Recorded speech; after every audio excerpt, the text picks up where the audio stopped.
What's up, guys? My name is SnyperSama, but you can call me Sniper. Welcome back to the channel. In today's video, we are doing another tier list.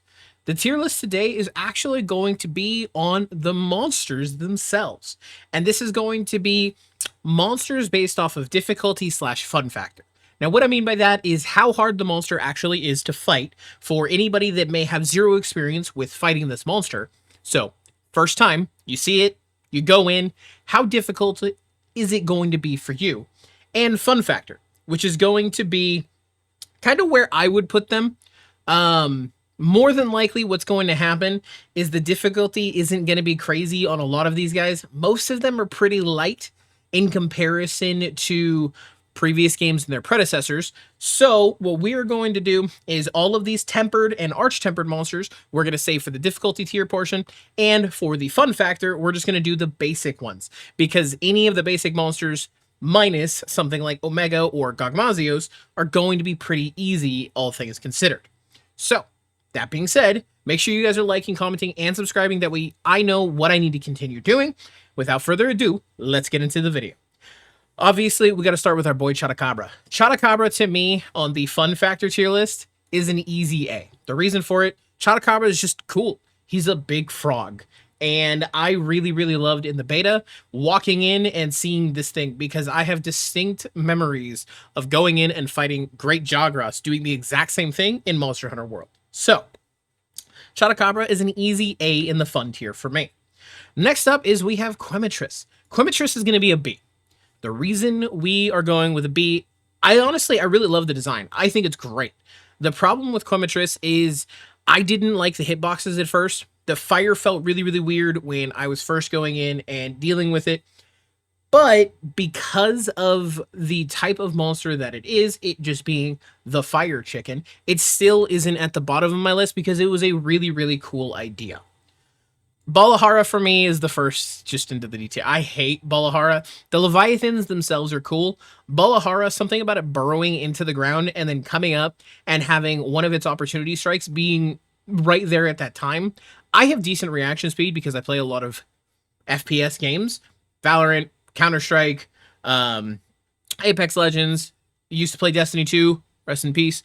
Balahara, I hate it. I hated the opportunity strike. So D tier. In fact, he might get his own later. We'll see. He's one of the few monsters I don't like in the game. Lalabarina for me is an S tier. I loved the absolute design of this monster. I thought it was so fun to fight. I thought it was so cool. And the intro that it got was absolutely perfect. The idea of it stalking us like prey when we're the hunters was just absolutely lit. Loved it. The fart monkey. He would go somewhere into B and C. He's funny to fight. Okay, and comparing him to previous games with the fanged beasts like Rajang and what was the other one? Blanganga, which is in this game. There was one more, Gosharog. There it is. Kongalala is just funny. You don't really have any sort of threat, anything like that for him. There's nothing there. Yankaku is annoying. I'll say it. Yankaku is annoying. Yankaku is horrible. Yankaku is just really frustrating, especially when you first fight him, because you have to fight him in a pack. And that doesn't normally bother me, but when you are first going into a fight like that, the last thing you want is to literally be stuck there fighting 3 of these things at a time, having no idea what any of them do. Doshiguma is an easy S tier for me. Doshiguma was a wonderful addition to the game, and it was really good for every single person that was trying to learn the game. The reason for it, really good wound mechanics. On top of that, you have the opportunity to offset him, which means you get to learn all about that type, and you can power clash him, meaning you get to learn all about the other really cool type.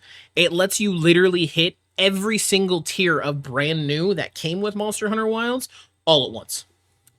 Rompopolo for me is going to be a B tier for his base form. I actually don't know if his new one's on here. No, it's not. That's okay. Rompopolo for me is a B into an A tier. Once we got the 10-star variant, he definitely an A tier. Love the fight. Super cool. And honestly, I really liked his design. The problem that I had with it was him blowing up the ground really, really annoyingly. That was my only problem with it when I first saw him. Not a huge fan. Um, Azuraken is definitely a C tier. Azuraken for me was just kind of boring. He had a really cool design, and I expected more, but he just kind of didn't do anything with it. It felt very bleh. I don't know if that explains it very well. At least for me, I wasn't a huge fan of him. Do I need to say more about Gravios? Actually, hold on. We're gonna add a row below. Gravios. I hate this monster. I hate this monster so much. He can disappear. No. Oh, there's an ad at the bottom of this page, apparently. We have Rathian. Rathian's a solid B tier. Same with Rathalos. They're both going to be B tier. They're flagships. They are in every single game. They're wonderful. They're really, really cool wyverns. They just have gotten a little stale for me. I do like that the distinction between them was a little more occurring in Monster Hunter Wilds versus previous games where you could kind of barely tell them apart with their movesets. They felt very different in Wilds, which I really, really liked. Nursilla is going to get an A, and that is because Nursilla is actually very, very well designed. I love the spider gameplay. I love the stun effect that she can apply on people, or the sleep rather. Such a cool design to literally use the entire battlefield that you are fighting in the arena like a literal spider would, where taking advantage of moving around and displacing you, kind of going to town on you. Really, really enjoyed it. Harabami is probably going to go in a D tier as well. I wasn't a huge fan. The Harabami didn't have anything notable. There wasn't anything fun about it. It was just kind of, hey, I'm here. Meh. I wasn't huge on Hirabami. Blungunga is in a weird spot. I would say he's between B and A for me. So I'll put him at the top of B tier. Blungunga is interesting. He was the first one that kind of reminded me of Rajang while having a little of his own nuance to it. I really liked Blungunga and the ice, as well as the pack hunting with these small monsters. I thought that was a really, really cool way to kind of show the alpha mentality of the animals or the monsters in the area, which was really, really cool. Gypsaros for me is an easy A. And you know what? No, he's an S tier. He's an S tier. And the reason I love Gypsaros so much is because he will sit there and just mess with you the entire time. It's almost like the entire fight is just a joke. Oh, you just got flashed. 1, 2, flash again. Sucks to suck. Oh, you got flashed, you can't move? Poison. And then on top of all of it, you get his health below a certain threshold, and he's like, yeah, guys, you got me. Rah, just kidding. I'm still here. Flash again, by the way. I absolutely loved it. It was so much fun. For the people that didn't know this monster when we started Monster Hunter Wilds, I was a blast. I enjoyed it so much. Guardian Doshiguma is unfortunately not as cool as regular Doshiguma. I'm not sure why. I'm not a huge fan of most of the Guardian types. Doshiguma, I don't really like the milky bursts with the crystals and stuff like that on the ground. I wasn't a fan. Guardian Rathalos is just like the other three. Pretty much the same monster, just with a couple extra effects because of what kind of monster they are. Ebony Odogaron for me is a cool one. I've always loved the Odogaron tree, and so having Ebony in the Guardian form was really nice. I just love Odogaron as a whole. I think it's a really, really cool monster. Anjanath is going to also be in the B tier. This was a... If this was Wilds, it actually would have been a lot higher. It probably would have been an S tier monster. And the reason for it is because I absolutely love the design. Who doesn't love a fire-breathing T-Rex, or in this case, a lightning-breathing T-Rex? But on top of all of that, he was a wall back in the earlier games, and he isn't anymore. I feel like they took away a little bit of that scariness that he had to him, where it was, hey, win this and prove yourself, or don't. It's up to you. Zuwu is unpopular opinion for me in S tier. I really loved the cephalopod fight. I really, really enjoy it. And in fact, we'll put New Udra up here as well. The cephalopods are really, really cool. I love the design. And the way Zhu Wu will literally take, because its mouth is on the top of its head, and just across the map to hit you. Super, super cool. And then New Udra to turn around and literally have eyes in the back of its head to be like, oh, I have 8 tentacles. I'm going to use all of them to hit you. Super cool design. Absolutely loved it. Ray Dow is a wonderful flagship. I would say Ray Dow and Arkfeld are both flagship monsters for Wilds, and that's because when I think of Monster Hunter Wilds, I think of Ray Dow and that giant lightning blast when you first loaded up the game. Okay, Uthduna is a D tier. I hate Fat Namiel. That's what Uthduna reminds me of. His design is fine, but he's literally just a giant whale. I'm not a huge fan. Jindahad was okay. Jindahad's design is really, really nice. I really, really like it. But as far as actual gameplay goes, he's too slow. And in the game of Wilds, everything is so much faster. And then you go to fight him, and it's just a slog fest. It is way too slow for my liking. Both Arkfeld and Zoshia are going to go in the S tier. Like I said, Raydow, Arkfeld are the two I think of when I think of Monster Hunter Wilds as the flagship. I know it's actually Arkfeld, but at least in the case of this, these are the two that remind me of the most. Zoshia and the lore behind him was just phenomenal. I remember the community going absolutely crazy when Zoshia came out, and people were seeing so many similarities between it and Fatalis from Iceborne and previous games. I thought it was just super, super cool. Gormagala is going to get an A tier, and Gormagala is definitely below the rest of these for one reason. And it's because we saw all of these different monsters get upgrades and adjustments, like Zoshia getting a 10-star, Arkfeld turning into Arch-Tempered Arkfeld. I was really hoping that in one of the title updates, we would see Chaotic Gormagala, and then once the DLC dropped, we would see Shagaru Magala, and that is kind of what I expected. So he's a little lower just based off of my own thing, but I think he's a little overused. He's a cool monster. He's a really cool fight. I really, really enjoy Gormagala as a whole, but he gets used a lot, and everybody knows exactly who he is, and that's fine. It's just a little overplayed for me. Mizitsune is an easy S tier. Mizitsune's design is phenomenal. I love the fox spirit vibe. I loved the water base, and on top of all of that, blending Mizitsune with the focus mode and the part breaks into its predecessors with what is the other Mizitsune from Sunbreak? I can't remember. Let me know in the comments. You guys know what I'm talking about. I used to play Rise and Sunbreak. I know which one it is. I can see it. But the only one that's coming into my head is the one from Monster Hunter Stories, and that is Soulseer Mizitsune, but that's not right. I don't know. Let me know in the comments. Mizitsune's sick. Okay, it's a wonderful monster. Lagiacrus is a C tier. I hate Lagiacrus. Unpopular opinion, I was really disappointed when Lagiacrus came out. I think it could be a fun fight.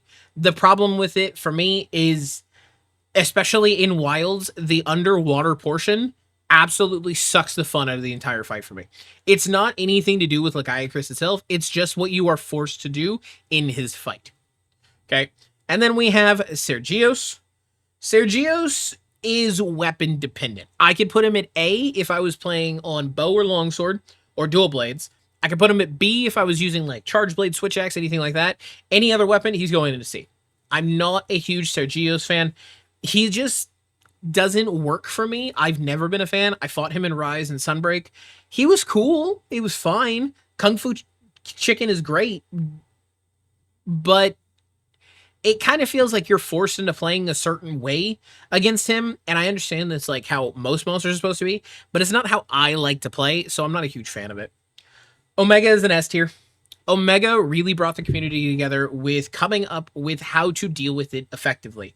It is one of the first times that I have seen the community come together and be like, hey, let's do this. Let's fight this. And let's break it down into categories. You had your tanks, You had your supports, you had your DPSs, you had people focusing on different parts of the monster, you had people holding aggro. It was a wonderful way for the community to come together, and I really, really enjoyed it. Gogmazios. This one might get some controversial opinions, but Gogmazios for me is a D tier. Gogmazios' fight would be so much better if it wasn't so thematic. If you did not have to sit there and go through the cinematography of Gogmazios every single time when you were fighting, I would enjoy it 10 times more. But the fact that you have to go through all of it, break the cannon off, fire the cannon, move up the broken pathway, whatever you want to call it, and then go up to his final arena and fight, it's fine, it's cool, but the only thing that it reminds me of is that dumb Zora Magdaros fight where you are sitting there firing ballista shots and hitting it with the Dragon Piercer from Monster Hunter World. Is the only thing I can think of, and because of that, because that's what I immediately think about, instead of like Safi Jiva or Xenojiva or even like Nergigante or Velkhana, any of those, that's what I think about when I think of Gravios, or not Gravios, of Gogmazios. It's just not there for me. Most of these tempered monsters are going to end up in the exact same spot. I think the only ones that would differ are going to be the main ones. So I think we're going to go ahead and skip all of these tempered. Most of the time for the difficulty, they're very lackluster. I mean, it's not until you get to, honestly, this bottom row that you really start to notice anything crazy with them. So we'll just go ahead and touch on the ones that actually matter here. Most of these tempered monsters weren't difficult when it came to the game, at least not for me, and I don't think they were to the majority of people either, because they didn't really change anything with their movesets.